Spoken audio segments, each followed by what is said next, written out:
Propagating a snake plant looks simple, but if your cuttings keep rotting or never grow roots, it's usually because of small mistakes no one talks about. This plant is tough, but propagation is a different game. Let's fix what's silently going wrong. Cutting the leaf the wrong way stops growth completely. These leaves have a natural direction, and planting them upside down blocks root formation. Always mark the bottom end or make a small V-cut so you know which side goes into soil or water. Variegated leaves confuse many people during propagation. New growth often turns solid green, and that doesn't mean failure. Color patterns only stay true when the plant is divided instead of grown from leaf cuttings.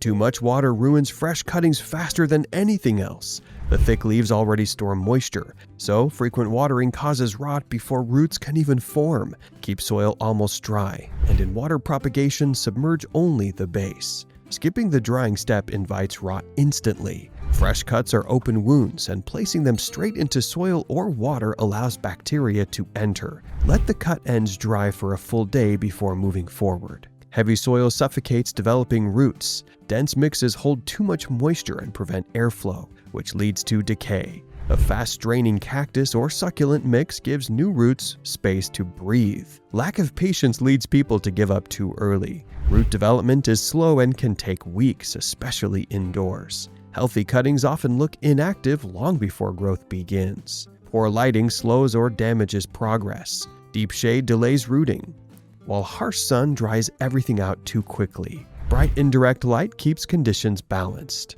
Cold air and wrong timing reduce success rates. Growth slows in winter and drafty areas, making propagation unreliable. Warm temperatures encourage faster and healthier rooting. Propagation works when you stop rushing and start respecting how this plant grows. Like the video, subscribe, and grow smarter plants with me.